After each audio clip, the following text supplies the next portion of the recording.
الحمد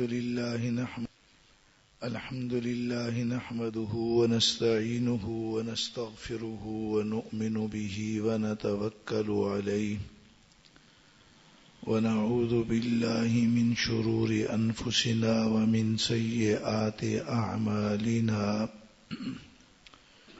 من يهده الله فلا مضل له ومن يضلله فلا هادي له وأشهد أن لا إله إلا الله وحده لا شريك له وأشهد أن محمدا عبده ورسوله صلى الله تعالى عليه وعلى آله وأصحابه أجمعين أما بعد فأعوذ بالله من الشيطان الرجيم بسم الله الرحمن الرحيم حاميم والكتاب المبين إنا أنزلناه في ليلة مباركة إنا كنا منذرين فيها يفرق كل أمر حكيم أمرا من عندنا إنا كنا مرسلين رحمة من ربك إنه هو السميع العليم. شعبان کا مہینہ ہے اور آج کی رات سے پھر اس کی 11 کی تاریخ شروع ہوئی ہے. شعبان کا مہینہ اس لحاظ سے اہم ہے کہ اس سے پہلے رجب کا مہینہ ہے جو حرمت والا ہے. حرمت و احترام کے 4 مہینے ہیں، ایک مہینہ رجب کا ہے. اس کے بعد جو مہینہ ہے وہ مبارک مہینہ رمضان کا ہے. تو حرمت والے محرم مہینے اور رمضان والے مبارک مہینے کے درمیان میں یہ شعبان المعظم ہے. اس مہینے کے متعلق کچھ باتیں ہیں جن کا تعلق شریعت کے ساتھ ہے، کچھ باتیں ہیں جو لوگوں کی بدعات ہوتی ہیں. شعبان کے مہینے کے متعلق ایک شرعی بات تو یہ ہے کہ رمضان کے شعبان کے چاند دیکھنے کے اہتمام کے ساتھ اس کی تاریخوں کی گنتی رکھو. آپ نے فرمایا کہ رمضان کی وجہ سے شعبان کی گنتی کرو، یعنی اس کا اہتمام کرو. اس کی اصل وجہ تو یہ ہے کہ چلتے چلتے جب یہ 29 کی تاریخ ہوگی تو پھر چاند کو دیکھا جائے گا. نظر آ گیا ٹھیک، ورنہ 30 کی تاریخ پوری کر کے ہر حال میں روزہ رکھنا ہے. چاند نظر آوے یا نہ آوے، کبھی مطلع صاف نہیں، ابر آلود ہے،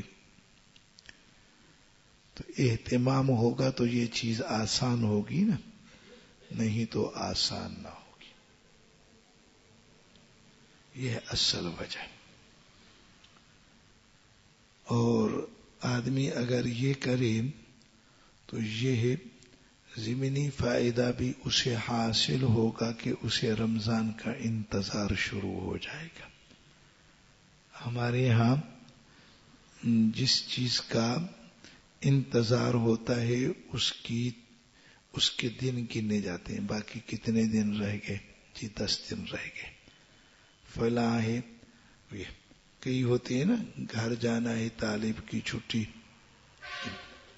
بھائی ایک یہ کہ کسی کا کوئی اور خوشی کا موقع ہے تو پورا اب اتنے دن بچ گئے، اب اتنے دن بچ گئے. تو اسی میں بڑا اہتمام ہوتا ہے. رمضان کا اہتمام ہو، رمضان کا انتظار ہو. ابھی انگلیوں پر گنے 10 دن گزر گئے، 11 کی رات شروع، باقی 20 دن یا 19 دن رہتے ہیں، رمضان آ ہی گیا الحمدللہ. اور گنتی اب ان لوگوں میں یہ ایک غلط رواج ہو گیا ہے کہ رمضان کے لیے پہلے سے رمضان بھئی وہ اتنی انگریزی کی تاریخ کو پہلا روزہ ہوگا. اچھے بھلے لوگ لکھتے ہیں، دینی لوگ لکھتے ہیں، دینی اخبار والے لکھتے ہیں. وہ کوئی بس وہ ایک دن نظر سے گزرا، پتہ نہیں 23 مارچ یا 24 مارچ کہتے تھے، باقی نہیں. وہ رمضان وہ اسی تاریخوں میں لگا دیا ہمیں. اس لیے اہتمام کے ساتھ آج کے بعد بس گنتی شروع ہو جائے. اس کے اور بھی فوائد ہیں. گننے میں 15 شعبان کے متعلق ایک شرعی بات ہے جو عرض کرنی ہے. 15 شعبان کے متعلق روزوں کی ایک ہدایت ہے. شعبان کے آخری 1-2 دنوں کے لیے اور ہدایت ہے. جب یہ گنتی ہوگی تو یہ سب احکامات بھی ملحوظ ہوں گے. ایک تو یہ ہوا. دوسرا یہ ہے کہ 15 شعبان کی رات کی بڑی اہمیت ہے اور اس کے دن کی بھی وقعت ہے. 15 شعبان کی رات کو ہمارے ہاں شب براءت کہا جاتا ہے. عربی زبان میں لیلۃ البراءت اور فارسی میں شب براءت، وہ رات جس میں براءت ہوتی ہے، یعنی اللہ کے عذاب سے براءت و نجات ہوتی ہے. اب شب براءت کو ہم لوگوں کی اجمی زبان نے اور گڑبڑ کر دیا، شب برات. ہمارے یہاں کئی زبانوں میں برات کہتے ہیں جب کسی کی وہ شادی کے لیے ایک جمع غفیر مردوں کا عورتوں کا آتا ہے نا، کہتے برات آئی ہے. ہمارے یہاں تو ایسے، آپ کے یہاں تو یہ لفظ نہیں ہوتا. تو یہ بات اسی لیے سب جہالت والے کام اس رات میں لوگ کرتے ہیں. اس رات کے اور دن کے متعلق تفسیر میں ذرا دیر بعد عرض کرتا ہوں. بس ایک تو اس کی رات کی بات، پھر رات میں قیام، دن میں روزہ، یہ 2 باتیں. تیسری بات، نبی کریم صلی اللہ علیہ وسلم نے نصف شعبان کے بعد یعنی 15 شعبان کے بعد روزہ رکھنے سے منع فرمایا ہے. بالاتفاق یہ منع فرمانا امت پر شفقت کے لیے کہ اگر یہ اس کے بعد بھی روزے رکھیں اور باقاعدہ رکھتے رہیں تو پھر جب رمضان آئے گا تو رمضان کے روزے میں کمزوری ہو جائے گی. وہ لگاتار 1 مہینہ اس سے پہلے ان 15 دنوں میں بھی تو بندے میں ضعف اور کمزوری آ جائے گی. شفقتاً علی الامت، لوگوں کی اکثریت میں ایسا ہوتا ہے گو کچھ بہت ہی مضبوط ہوتے ہیں. شریعت میں اس طرح کے امور میں جہاں شفقت کی بات ہو تو وہ اغلبیت کی بنا پر ہوتی ہے. چوتھی بات، شعبان کے آخری 1-2 دنوں میں روزہ رکھنے سے آپ نے منع فرمایا. اس کی وجہ شفقت نہیں، کیونکہ 1-2 دن کے روزے سے کوئی کمزوری تو نہیں بڑھے گی رمضان کے ساتھ، مگر شریعت میں ایک بات ہے، کہ عبادات میں جو اللہ تعالی کی طرف سے احکامات فرض ہیں ان کے ساتھ اسی جنس سے نفل کا اتصال نہ ہو. ایسے ساتھ جیسے ہم فرض پڑھیں بدو متصل اسی جگہ پر فوراً کھڑے ہو کے سنت پڑھیں منع ہے. تھوڑا سا فاصلہ یا جگہ بدلیں یا بقدر 3 سبحان اللہ کے فصل کر لیں. اگر آدمی اسی طرح اتصال کریں گے تو نتیجہ یہ ہوگا کہ ذہن یہ بنے گا کہ جیسے رمضان کے روزے فرض یہ بھی فرضوں میں اضافہ ہو جائے گا. حضرت عمر رضی اللہ عنہ فرماتے ہیں بنی اسرائیل کی ہلاکت کی وجہ یہ تھی وہ نفل کے ساتھ فرض کا اتصال کرتے تھے. روزے ان پر بہت ہی کم فرض تھے, انہوں نے آگے پیچھے رکھنا شروع کیے. بڑھاتے بڑھاتے مدتوں بعد 6 مہینے تک پہنچے. اب 6 مہینے پر مشکل جب پیش آئی تو ایک رکھنا بھی چھوڑ دیا, یا یوں یا افراط یا تفریط. یہ نتائج ہوتے, اس لیے یہ بھی نہیں.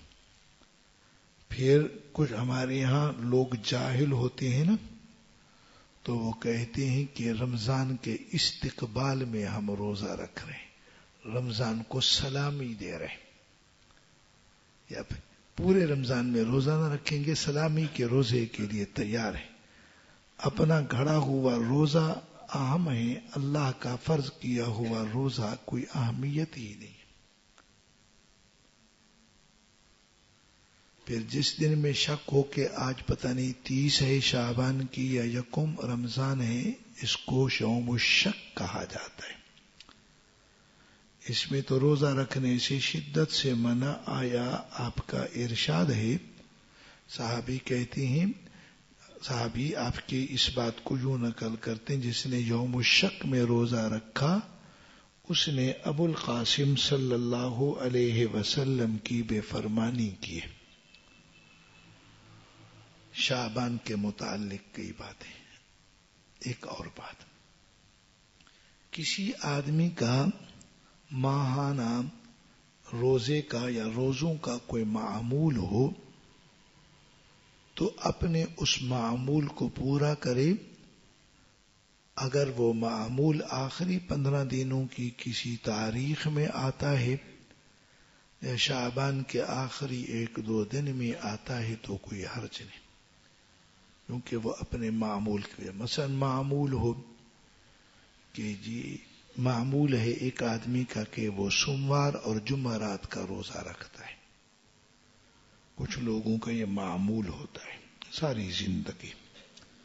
اب سوموار اور جمعرات کا روزہ رکھے چاہے شعبان کا نصف آخر کیوں نہ ہو. اسی طرح روزہ رکھ رہا ہے اور وہ جمعرات یا سوموار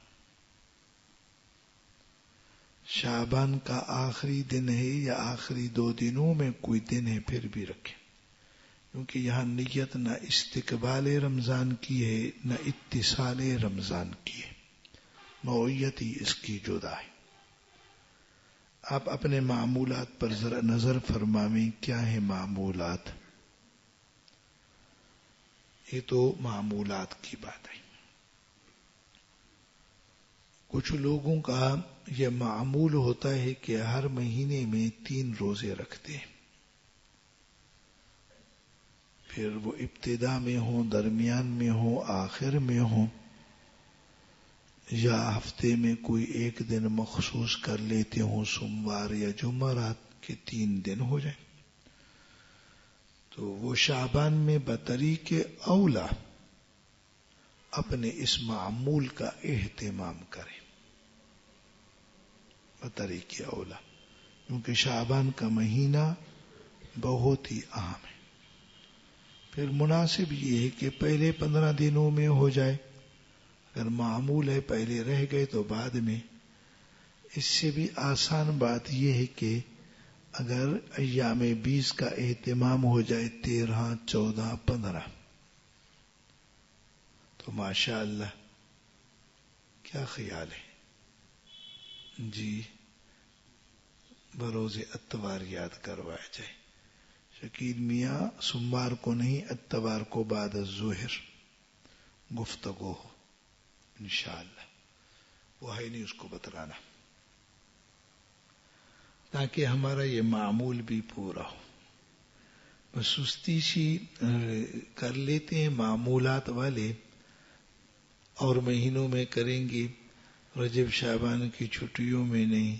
مدرسے میں تو معمول پورا ہے گھر میں جب چھٹیوں میں گئے تو معمول کی بھی چھٹی ہو گئی. عبادات کی چھٹی تھوڑی ہوتی ہے. مدرسے میں پڑھائی کی چھٹی وہ بس ایسی ہی چھٹی ہوتی ہے اصلی تھوڑی ہوتی ہے. بڑی تعلیمات سے چھٹی مگر رجب شعبان رمضان میں پڑھائی نہیں ہے کہ نہیں ہے؟ پھر پوچھو ان سے جو چھٹی کر کے گھر میں بیٹھے ہیں معلومات کر لی جائے. طالب اور عالم کی چھٹی نہیں ہے چھٹی ہے ہی نہیں. کہتے یہ وہ طبقہ جس کی چھٹی. امام ہے تو چھٹی ہوگی مؤذن ہے چھٹی ہے ان کی چھٹی نہیں. ساری زندگی پڑھنا پڑھانا بس یہ ذہن بنانا ہے. ایک آدھ دن گھر کیا بس واپس پھر وہیں پر اپنے ترتیب میں لگے رہنا. یہی ہے کامیاب زندگی یہی ہے بہترین اور عالی ترین زندگی. بندہ اپنے اوپر نظر رکھا کرے. نبی کریم صلی اللہ علیہ وسلم رمضان کے علاوہ بقیہ 11 مہینوں میں روزہ رکھتے. کوئی مہینہ روزے سے خالی نہ ہوتا تھا بالکل مزید طبیعت بن جائے. مگر شعبان میں بقیہ 10 مہینوں کے مقابلے میں آپ سب سے زیادہ روزے رکھتے تھے. رمضان تو پورا ہوتا ہے رمضان کے بعد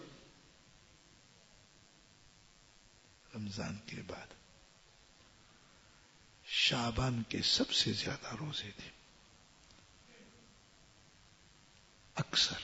بس چند ایک چھوٹتے تھے.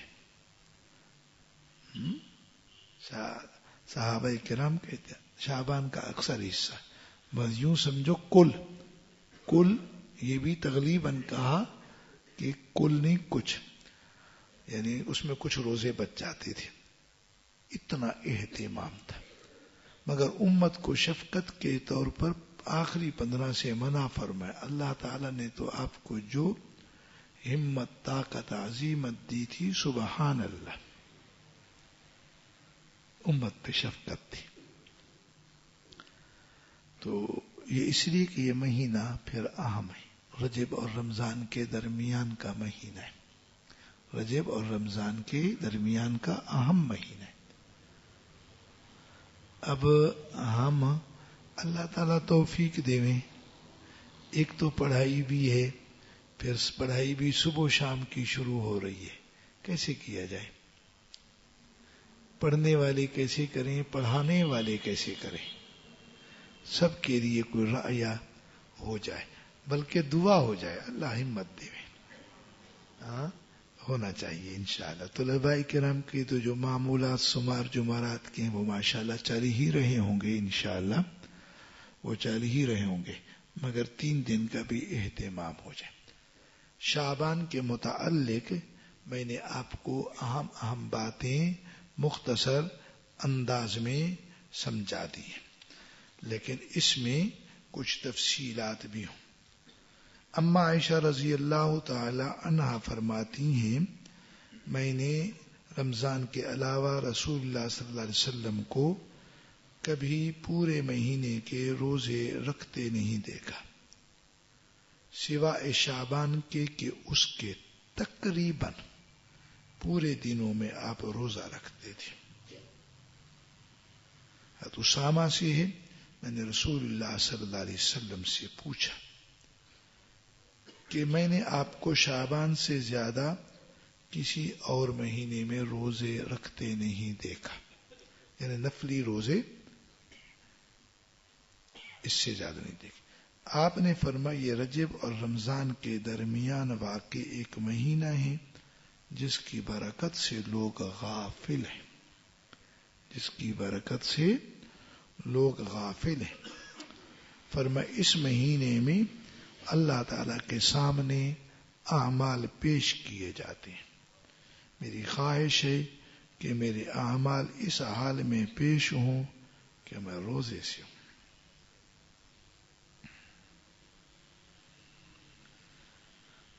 ایک اور حدیث ہے اما عائشہ رضی اللہ تعالی عنہا سے ہے رسول اللہ صلی اللہ علیہ وسلم شعبان کے تقریباً مکمل مہینے میں روزے رکھتے تھے.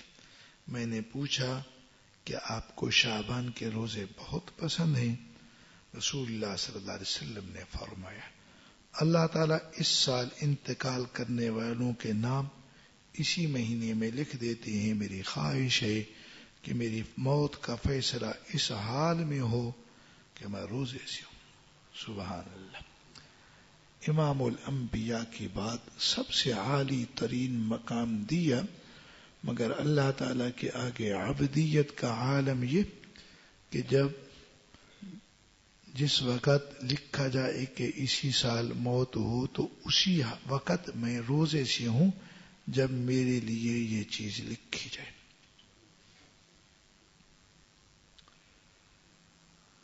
سبحان اللہ. حدیث میں ہے 15 شعبان کی رات میں تقدیر لکھی جاتی ہے سال کی. اس سال میں جتنے لوگ پیدا ہوتے ہیں بچے، سب کا نام اسی رات میں. جتنے لوگ 15 شعبان سے اگلی 15 شعبان تک فوت ہوں گے ان کا نام بھی اسی رات میں لکھا جاتا ہے. اس رات میں تمام امور طے ہوتے ہیں. پھر یہ لکھی ہوئی تقدیر فرشتے لیلۃ القدر میں لے آتے ہیں. فیہا یفرق کل امر حکیم تنزل الملائکۃ والروح فیہا باذن ربہم من کل امر. ہر امر کے ساتھ اترتے ہیں. پورے سال کا رزق اسی رات میں لکھا جاتا ہے. یہ رات اور یہ دن عام ہو گئے. آپ صلی اللہ علیہ وسلم روزے کا عمل فرماتے مہینے کے اکثر حصے میں.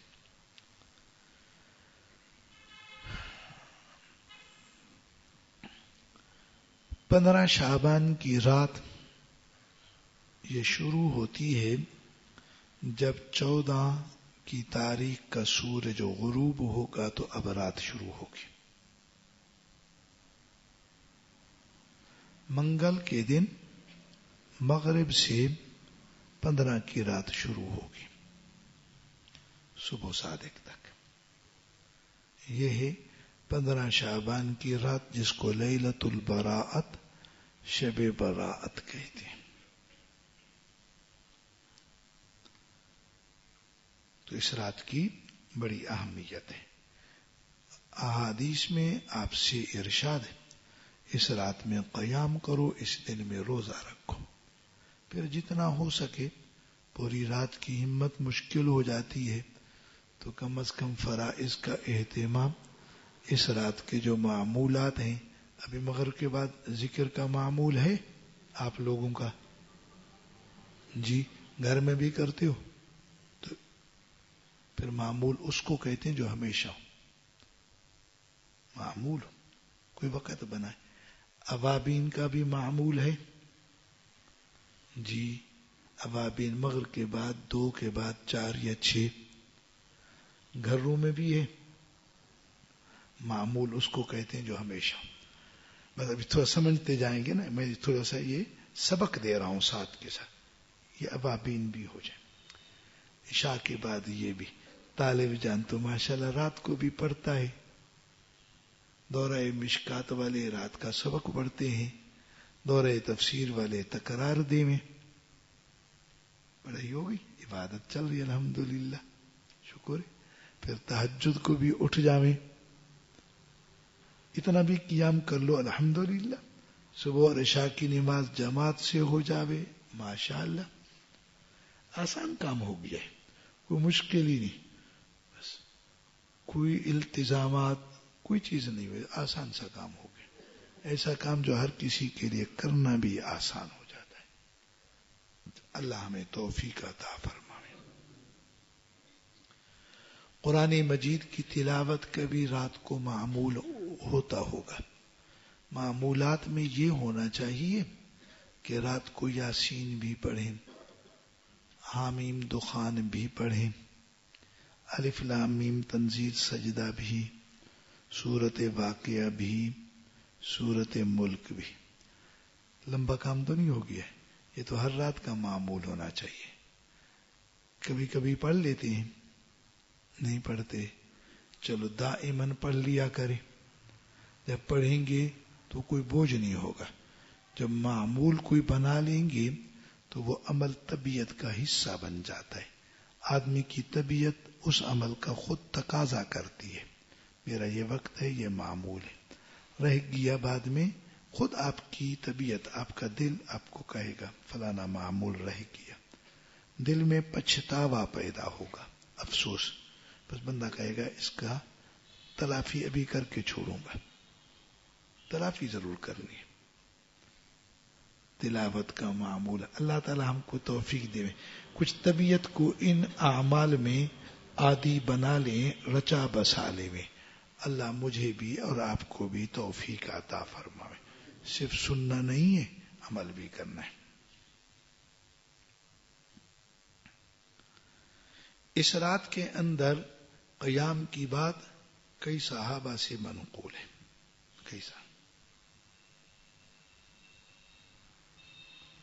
کئی صحابہ سے یہ حدیث منقول ہے۔ پھر کیا ہوا، لوگوں نے اس میں بہت ساری غلط رسومات شروع کر دی۔ اب رسومات کی وجہ سے کچھ نے تو کہا سرے سے یہ کام ہی ختم کر دو، مگر یہ طریقہ غلط ہوتا ہے۔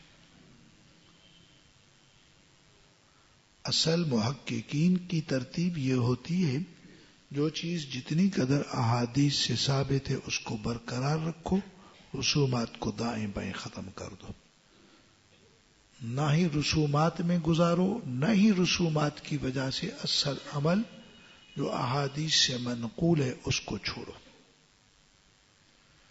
یہ شدت پسندوں کا طریقہ ہوتا ہے کہ رواجات اور رسومات کی وجہ سے اصل معمول بھی چھوڑ دو، اصل معمول بھی چھوڑ دو۔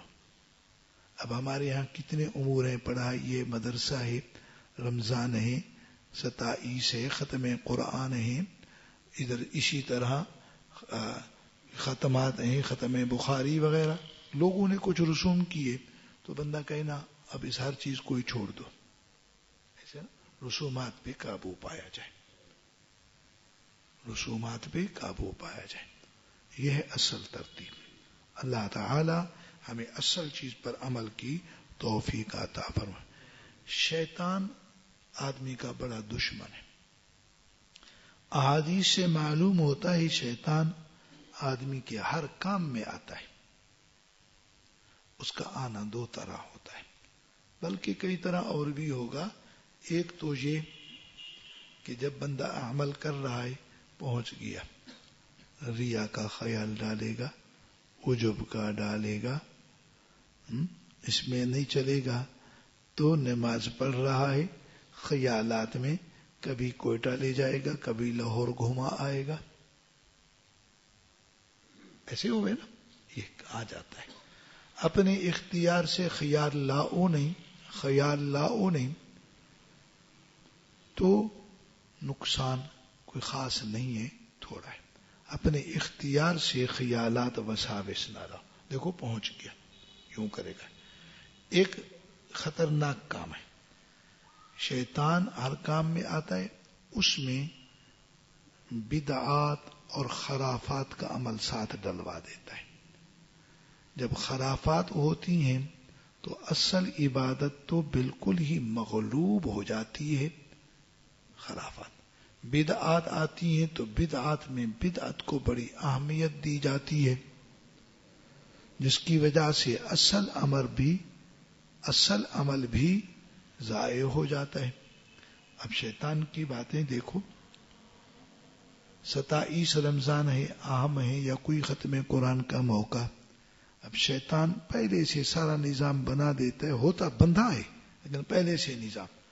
اس رات مسجدوں کو چراغاں کرنا ہے، کہکشائیں ہونی ہیں، مٹھائیاں بانٹی جائیں، یہ ہو. پورا محلہ، شہر ہو تو دیہات ہو تو پورا گاؤں، اور گاؤں کے بچے سب سے پہلے ختم ہوگا، مٹھائی ہوگی. پھر مسجد میں شور تماشا، بھاگ دوڑ ان بچوں کی دیکھا کریں. نہ کوئی صحیح دعا، نہ کوئی صحیح عمل، نہ کوئی چیز. اگر کوئی اہم راتوں میں قیام بھی کرے تو انہی تماشوں کی نظر ہو جائے. یہ چیز ہے. رمضان کا آخری عشرہ بڑا اہم، مگر اس سے زیادہ اہم عید. عید میں بھی اصل اہم اپنی خوشی. ان 10 راتوں میں، 10 دنوں میں خریداری، بالخصوص عورتوں کی بازار گردی. نہ روزے کا پتہ، نہ نماز کا پتہ، نہ پردے کا پتہ. وہیں پر مردوں کے ساتھ گفتگو. دکاندار بھی مصیبت میں خوش ہوتے ہیں. رمضان میں بڑی چلت ہوتی ہے. اور آنکھوں کا حال، آنکھ سے جو دل تک، دل سے جو بات آگے بڑھتی ہے اس کی پرواہ ہی نہیں ہے. بس یہ کہ پیسہ بہت آئے. بس تماشا ہوتا ہے. عید کی رات بہت افضل رات ہے، مگر وہ رات زبردست قسم کی خریداری کی، بالخصوص خواتین کی. یہ حال ہو گیا. عید کا دن اللہ کے یہاں سے کیا کچھ ملتا ہے، مگر اس کو کتنے خرافات کے ساتھ کر دیا گیا. اصل عمل رہنے دیں، خرافات کو ختم کرنے کی کوشش کی جائے. یہ 15 شعبان کے ساتھ بھی لوگوں نے ایسے کیا، 10 محرم کے ساتھ بھی لوگوں نے ایسے کر دیا. 10 محرم میں، 15 شعبان میں، 12 ربیع الاول میں تو قرآن و سنت میں کوئی بات ہے ہی نہیں، سرے سے نہیں. مگر اس کے ساتھ جو لوگوں نے کیا، اللہ کے نبی کے ساتھ محبت کے نام پر آپ کی بے ادبیاں اور یہ تماشے، شیطان ہر کام میں سر جو حلا نے ڈلوا دیا. 15 شعبان میں یوں کرنا ہے، فلانی بات کرنی ہے، یہ کرنا ہے، رات کو قبرستان جانا ہے، قبور پہ جانا ہے، مردوں نے جانا ہے، عورتوں نے جانا ہے، بے پردگیاں ہونی ہے، فلاں پر فلاں کے لیے حلوہ بنانا ہے، فلاں کے لیے فلاں چیز بنانی ہے. بس یہ شروع ہو گئے. اور اس میں اتنے خوش، اتنے گم، اپنی گھڑی ہوئی چیزوں پر پورا زور. شریعت کا حکم نام ہی نہ رہا کہ اصل حکم ہے کیا چیز. اور المیہ یہ ہوتا ہے، اپنی ان چیزوں کو اتنا اہم سمجھتے ہیں کہ جو ان کی ان اختراعات کو نہ اپنائے وہ غلط ہو جاتا ہے، وہ غلط ہے. اور جو شریعت پہ خود عمل نہ کریں، پرواہ ہی نہیں. عجب ذہنیت آ گئی ہے، یہ ذہنیت غلط ذہن. اب اللہ کا شکر ادا کریں کہ الحمدللہ سب کام صحیح کیے جاتے ہیں. تو ہم ہر چیز کو پورے اعتدال کے ساتھ، اس میں ایک افراط ہوتا ہے، ایک تفریق ہوتا ہے، تفرید، ایک اعتدال. کچھ کہیں پر اوپر چلے گئے، یہ رسومات و بدعات والے، کوئی تفریط والے سرے سے نہ اس رات نہ اس دن کی کوئی فضیلت مانے.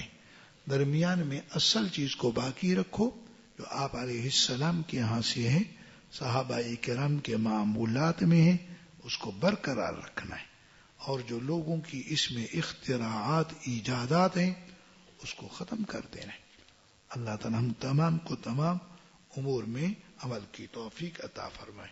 رسول اللہ صلی اللہ علیہ وسلم نے فرمایا، اللہ تعالیٰ 15ویں شعبان میں 15ویں شب میں، یعنی شعبان کی 15ویں رات میں تمام مخلوق کی طرف تجلی فرماتے ہیں. اور ساری مخلوق کے سوا ساری مخلوق کو سوائے مشرک اور بغض رکھنے والے کے بخش دیتے ہیں.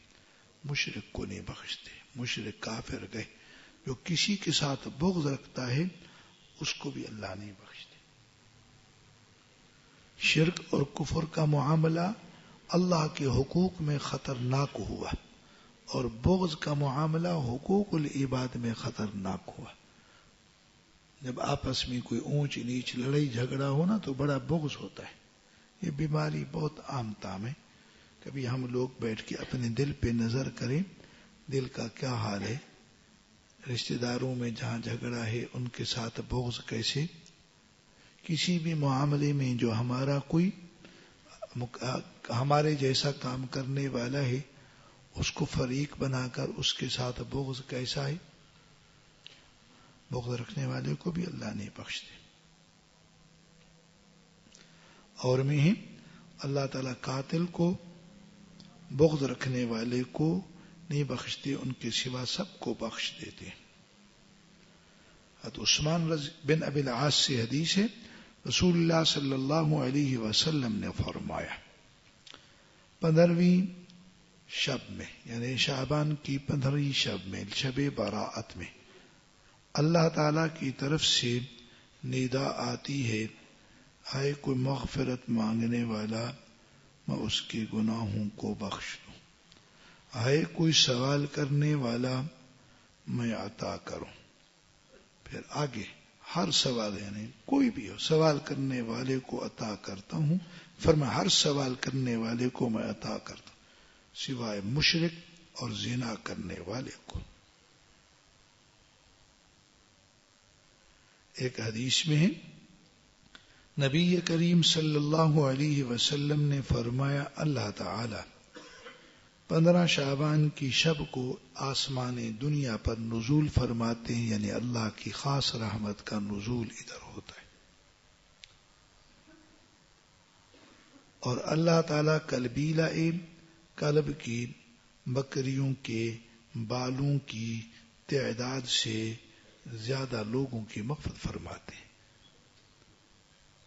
عرب کے اندر ایک قبیلہ تھا، اس کی بکریاں پورے قبائل میں سب سے زیادہ تھی. بکریاں بہت، ہر بکری کے بال کتنے، سب بکریوں کا مجموعہ بالوں کا کتنا، اللہ اتنی تعداد میں بخش دے.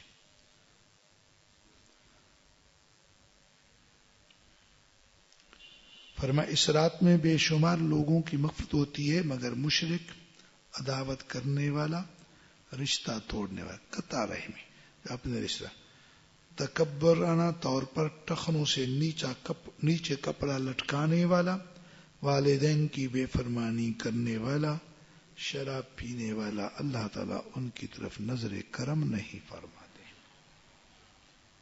مشرک، عداوت، اپنے دل سب سے صاف فرما لینا.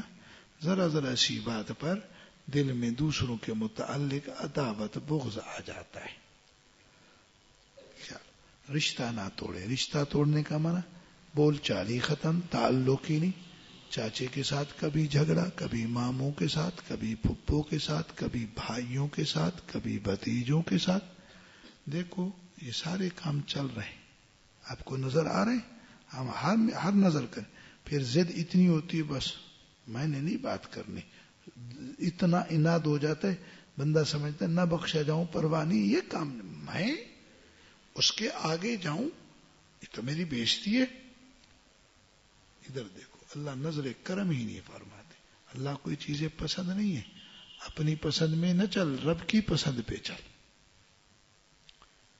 بس طبیعت بن گئی نا. ابھی ذرا یاد بھی کر لیں کن کے ساتھ اونچ نیچ ہے. رابطے تو ابھی آسان ہے، چھوٹے سے موبائل سے یہ فائدہ تو اٹھا لیں. ہر ایک کے ساتھ رشتہ دار ہیں، یہ خیر بچی کی ناراضگی معاف فرما دینا. ساتھیوں میں کسی میں اگر بندہ ہے نا کبھی کسی بات پہ ذرا اونچ نیچی بول چال ختم، پھر بندہ ہی بھول گیا یار وہ اتنی چھوٹی سی بات تھی، شیطان نے تو کام ہی خراب کر، بولتے ہی نہیں. 2 مہینے ہو گئے. اللہ تعالیٰ ہمارے دل کی حالت کو عمدہ فرمائے. یہ بھی خیال رہے شلوار ٹخنوں سے نیچے نہ رکھے، کبھی نہ رکھے. تکبرانہ طور پر یہ قید احترازی نہیں اتفاقی ہے. ہر آدمی جو شلوار ٹخنے سے نیچے رکھتا ہے یہ تکبر کی علامت ہے. یہ تو عام تام بیماری ہے. آپ بھی خیال رکھیں گے شلوار ٹخنے سے نیچے نہ. حدیث میں ہے جو ازار ٹخنے سے نیچے وہ حصہ جہنم کی آگ میں ہے. یعنی ٹخنے سے نیچے وہ حصہ آگ میں. یہاں پرواہ ہی نہیں. اس لیے یہ ہر وقت یہ نہیں کہ کوئی بڑا یا باپ یا استاد دیکھے شلوار اوپر پھر نیچے. کہیں کہیں تو یہ صورت ہوتی ہے کہ شلوار نیچے ہو نا تو نگران کہتے ہیں گھٹنا شلوار بناؤ.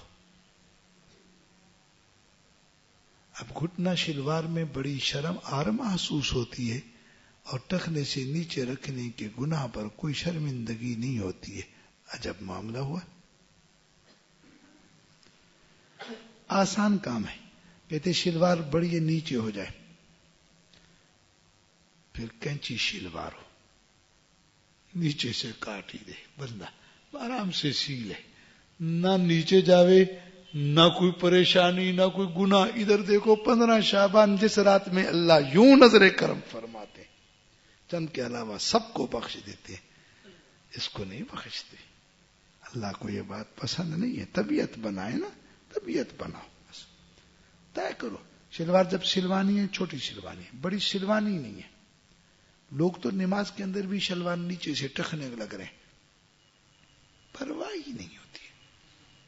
کوئی کہے تو سمجھتے شاید کوئی ذاتی طور پر. یہ نہیں کہ اللہ کے آگے میں کھڑا کس طرح.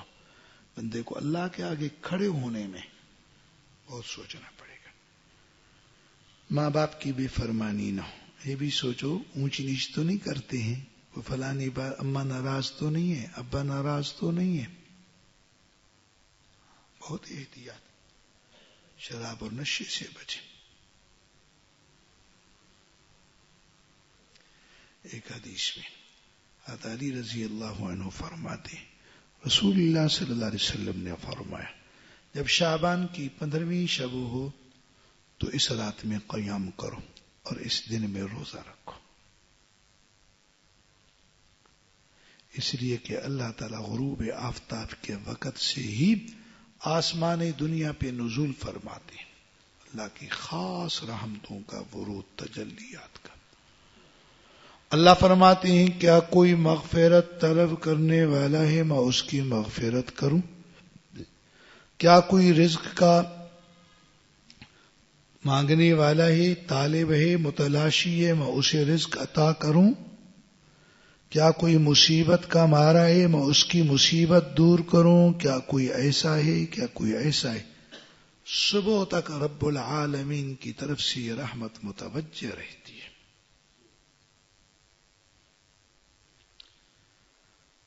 بہت امور ہو گئے نہ ہو گئے. پھر ہمارے ہاں ادھر تو رواج ہوتا ہے پتہ نہیں تمہارے یہاں ہے یا نہیں. 15 شعبان کی رات میں نا پٹاخے مارے جاتے. پٹاخے ہم پہلے دیہات میں ہوتے تھے وہاں تو یہ خرافات کوئی بھی نہیں ہوتی تھی. شکر ہے ابھی تک بھی نہیں. اچھا ادھر آئے شعبان کی رات 15 کی اس سے 1-2 دن پہلے پٹاخہ ٹھا ادھر وہ پتہ ہے کیا چیز ہے. ادھر 15 شعبان یہ ہندوانہ باتیں ہوتی ہیں. ان کے یہاں اگر کوئی خاص دن رات ہو تو پٹاخے جس طرح شادی میں نہیں دیکھتے ہو پٹاخے. اب تو پٹاخے پیچھے چلے گئے. کوئی اور مصیبت ہوتی ہے ایسے لگتے جیسے کوئی گولی کا دھماکہ نہ ہو. اور بھی بلائیں ہوتی ہیں. 15 شعبان اس رات کے ساتھ ایسے معاملہ کیا جاتا ہے. کتنی کتنی غلط رسومات ہوتی ہیں. اللہ تعالی ہم کو عافیت میں رکھیں. خلاصہ یہ سنیں گے کہ اس بابرکت رات میں جن کی مغفرت نہیں ہوتی مشرک قاتل ماں باپ کی بے فرمانی کرنے والا بغض و عداوت رکھنے والا رشتہ داری توڑنے والا تکبرانہ طور پر ٹخنوں سے نیچے کپڑا پہننے والا شراب پینے والا زنا کرنے والا ویسے تو بندہ تمام گناہوں سے بچے، پھر بالخصوص تمام بڑے گناہوں سے بچے، بالاخص ان چیزوں سے بچے جن کا تذکرہ ہوا۔ اللہ تعالی ہمیں توفیق عطا فرمائے، جتنے اعمال نیک ہو سکیں وہ فرما لینی ہیں، ہر حال میں اعمال بد اور بدعی عملوں سے بچنے کی ہر حال میں کوشش فرمانی ہے۔ سبحان ربک رب العزت عما یصفون وسلام علی المرسلین والحمد للہ رب العالمین۔